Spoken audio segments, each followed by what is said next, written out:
ফিলিস্তিন মধ্যপ্রাচ্যের দক্ষিণাংশের একটি ভূখণ্ড, যেটি ভূমধ্যসাগর ও জর্ডান নদী এ দুইয়ের মাঝে অবস্থিত। বর্তমান ইসরায়েল ও ফিলিস্তিনের মিলিত ভূখণ্ডকে পূর্বে প্রাগৈতিহাসিক যুগ থেকে কেনান বলা হতো। এশিয়া, ইউরোপ ও আফ্রিকা এই তিন মহাদেশের জন্য একটি গুরুত্বপূর্ণ ভৌগোলিক অবস্থানে রয়েছে এই কেনান বা ফিলিস্তিন দেশটি। এটি ইসলাম ধর্ম ও খ্রিস্ট ধর্মের জন্মস্থান। ভৌগোলিক অবস্থান ও দুটি প্রধান ধর্মের সূতিকাগার হওয়ার কারণে ফিলিস্তিন ভূখণ্ডটির রয়েছে ধর্ম, সংস্কৃতি, বাণিজ্য ও রাজনীতির এক দীর্ঘ ও আলোড়ন সৃষ্টিকারী ইতিহাস। আদিকাল থেকে এখন পর্যন্ত ফিলিস্তিনের এই সম্পূর্ণ ভূখণ্ড বা এর কোনো কোনো অংশ বিভিন্ন সাম্রাজ্যের বা দেশের মানুষ দ্বারা দখল ও শাসিত হয়ে আসছে। এদের মধ্যে যতগুলি সম্প্রদায় ফিলিস্তিনে বসবাস করেছে তার মধ্যে কেনানীয় সম্প্রদায় সবচেয়ে পুরনো। কেনানী সম্প্রদায় কথাটি মনে রাখবেন। খ্রিস্টপূর্ব 4500 সহস্রাব্দে কেনানীয় সভ্যতার শাসক ফিলিস্তিন শাসন করেছিলেন। এটি কেনানীয় আরব উপদ্বীপের সেমেটিক ভাষাভাষীর সভ্যতা।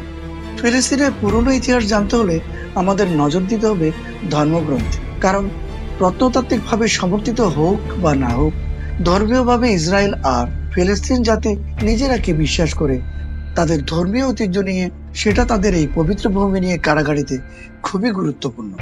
ফিলিস্তিন ভূখণ্ড হলো পৃথিবীর সবচেয়ে প্রাচীন সভ্যতার বাহক। এটাই সেই ভূখণ্ড যেখানে প্রায় খ্রিস্টপূর্ব 9000 বছর আগে মানুষ চাষাবাদ, ক্ষেত খামার ও স্বাভাবিক জীবনযাপন শুরু করেছিল। পরবর্তী 1000 বছর পরে খ্রিস্টপূর্ব 8000 বছর আগে গড়ে ওঠে আরিহা নামক নগরী। আরিহা নগরীর পতনের পর থেকে যুগে যুগে বিভিন্ন জাতি, ধর্মীয় সম্প্রদায় ও অসংখ্য নবী রাসূল এই পবিত্র ভূমিতে বাসস্থান গড়ে তুলেছেন। যতগুলো সম্প্রদায় ফিলিস্তিনে বসবাস করেছে তাদের মধ্যে কেনানী সম্প্রদায় সর্বাধিক পুরনো। তাদের স্মৃতিচিহ্ন আজও ফিলিস্তিনে বিদ্যমান। কেনানী সম্প্রদায় আনুমানিক 4500 বছর আগে আরব উপদ্বীপ থেকে এই অঞ্চলে আগমন করে। আরব উপদ্বীপের উত্তর প্রান্ত থেকে দেশ ত্যাগ করা গোত্রগুলোর মাঝে ইয়াবুসি সম্প্রদায়ও ছিল, যার বর্তমান নাম জেরুজালেম। এই নগরে গড়ে ওঠার আগে ইয়াবুসি সম্প্রদায় এখানে বসবাস শুরু করেছিল। এই কারণে আল কুদুস নগরীকে তাদের নাম অনুসারে ইয়াবুস নগরীও বলা হয়। খ্রিস্টপূর্ব 19 শতকে ইরাক থেকে হযরত ইব্রাহিম আলাইহিস সালামের পরিবার সহ আগমন ফিলিস্তিনের জন্য খুবই গুরুত্বপূর্ণ।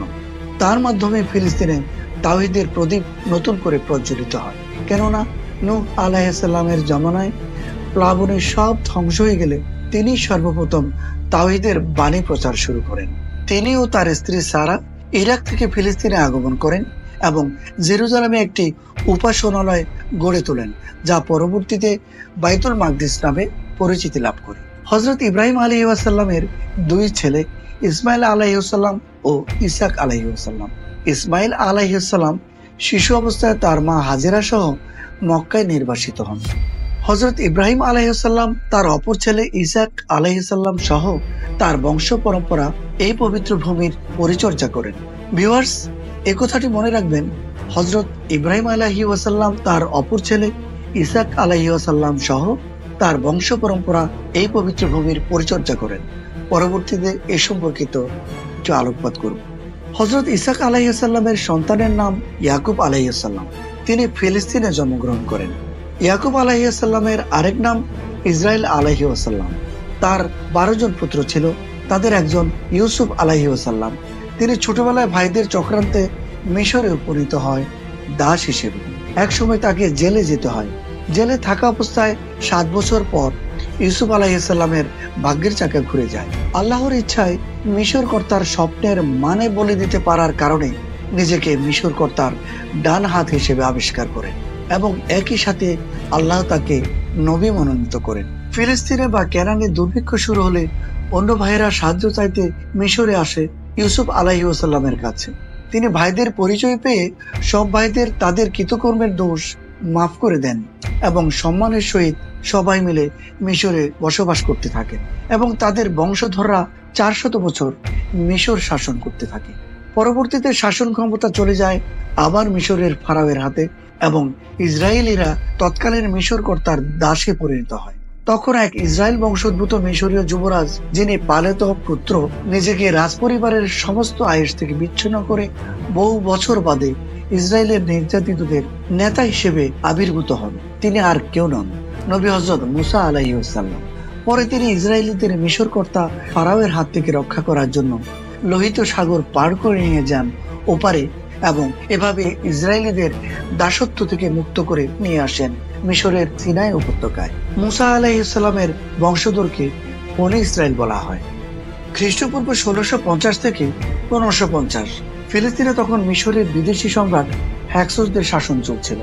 একসময় মিশরের সম্রাট দ্বিতীয় আহমস কেনান হামলা করে হ্যাক্সসদের পরাজিত করে এবং কেনান দখল করে নেয়।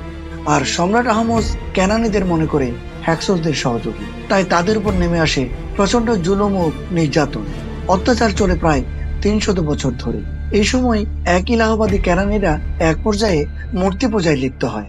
আল্লাহর নির্দেশে হযরত মুসা আলাইহিস সালাম খ্রিস্টপূর্ব 1250 সালের দিকে বনী ইসরায়েলীদের নিয়ে কেনানের বাইতুল মাকদিসে রওনা হন। তবে সেখানে অত্যাচারিত কেনানীদের বসবাস থাকায় বনী ইসরায়েলরা শহরে প্রবেশ করতে অস্বীকৃতি জানায়। আল্লাহর নির্দেশ অমান্য করায় ইসরায়েলিরা তিহ প্রান্তরে পাগলের মতো ঘুরতে থাকে। তিহ প্রান্তরে থাকা অবস্থায় হযরত মুসা আলাইহিস সালাম ইন্তেকাল করেন। হযরত মুসা আলাইহিস সালামের ইন্তেকালের পর হযরত ইউসা আলাইহিস সালামের উপর ইসরায়েলের নেতৃত্বের ভার আসে। তিনি খ্রিস্টপূর্ব 1200 শতাব্দী সালে বনী ইসরায়েলীদের নিয়ে কেনানে বা ফিলিস্তিনে প্রবেশ করে। তখন কেনানীদের সঙ্গে এক রক্তক্ষয়ী যুদ্ধ সংঘটিত হয়। সেই যুদ্ধে বনী ইসরায়েল বিজয় লাভ করে এবং ইউসা আলাইহিস সালাম তাদের নিয়ে সেখানেই বসবাস শুরু করে ও কেনান শাসন করতে থাকে। তার জীবদ্দশায় বনী ইসরায়েল অনেক বিশৃঙ্খলা সৃষ্টি করে এবং ইউসা আলাইহিস সালামের মৃত্যুর পর পৌত্তলিকতা ব্যাপকভাবে ছড়িয়ে পড়ে। ভিডিওর এক জায়গায় একটা কথা মনে রাখতে বলেছিলাম, সেটি হচ্ছে হযরত ইব্রাহিম আলাইহিস সালাম ও তার অপর ছেলে ইসাক আলাইহিস সালাম সহ তার বংশ পরম্পরায় কেনান বা ফিলিস্তিনের পবিত্র ভূমির পরিচর্যা করেন। এটা মনে রাখতে বলেছি এই কারণে যে ইতিহাস বলছে তারা শুরু থেকে কেনানে বা ফিলিস্তিনে বসবাস করছিল, তাই তারা কেনানি বা ফিলিস্তিনি। অন্যদিকে ইয়াকুব আলাইহিস সালাম বা ইসরায়েল আলাইহিস সালামের 12 ছেলে এবং তাদের বংশধররা শত শত বছর ধরে মিশরে বসবাস করছিল।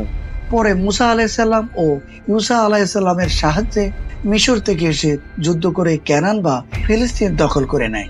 এই বনী ইসরায়েলেরাই হলো পৌত্তলিক ইহুদি আর কেনানীরা হলো একই লাহবাদী ফিলিস্তিনি। উভয় জাতিকে আলাদা মনে হলেও তাদের জেনেটিক ব্লাড লাইন কিন্তু একই, সেটা হচ্ছে ইব্রাহিম আলাইহিস সালাম। পরে তারা কেনানীদের সাথে সামাজিক বন্ধন তৈরি করে বসবাস করতে থাকে।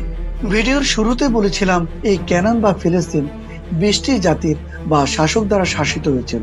তার মধ্যে নবী ইউসা আলাইহিস সালামের সময় খ্রিস্টপূর্ব 1200 থেকে 920 এই সময়ে বনী ইসরায়েলিরা কেনান বা ফিলিস্তিন দখল করে। এটি ছিল ফিলিস্তিনে ইসরায়েল বংশের ইহুদি দ্বারা 4র্থতম শাসকদের শাসনকাল।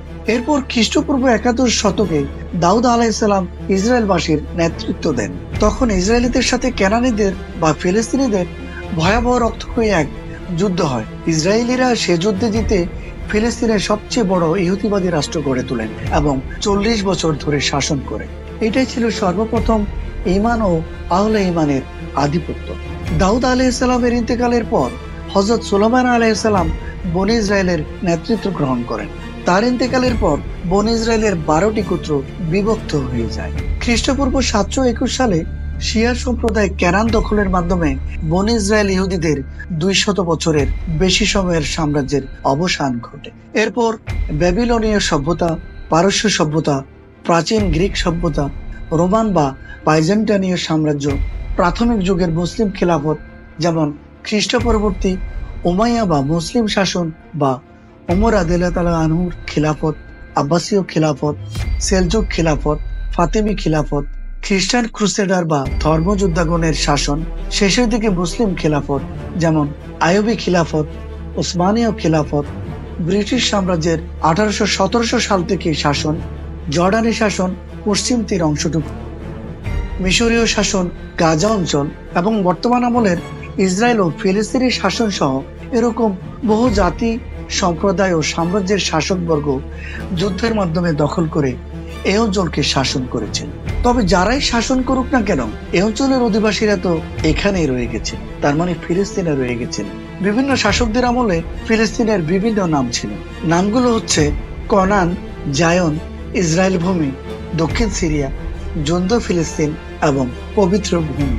সব শেষে আবার দখলদার ইহুদি ইসরায়েলিরা 1900 সাল থেকে ব্রিটেন, আমেরিকা, ফ্রান্স ও সমগ্র ইউরোপের সহায়তায় এবং 1948 সালে জাতিসংঘ কর্তৃক ইসরায়েল স্বাধীন রাষ্ট্র ঘোষণার মাধ্যমে জেরুজালেম সহ ফিলিস্তিনের 55 থেকে 60% জমি জোরপূর্বক দখল করে আছে এবং গাজা, রাফা, পশ্চিম তীরে নিয়মিত বর্বরোচিত হামলা চালিয়ে ফিলিস্তিনিদের বিতাড়িত ও নিশ্চিহ্ন করার চেষ্টা করে যাচ্ছে, যা ইসরায়েল রাষ্ট্র প্রতিষ্ঠাকারীদের শত শত বছরের নীলনকশা বাস্তবায়নের প্রচেষ্টারই একটি অংশ। ভিউয়ার্স, সংক্ষিপ্তভাবে এবং ধর্মীয় ইতিহাসের দৃষ্টিকোণ থেকে ফিলিস্তিনের মূল অধিবাসী কারা সেটা জানতে চেষ্টা করেছি।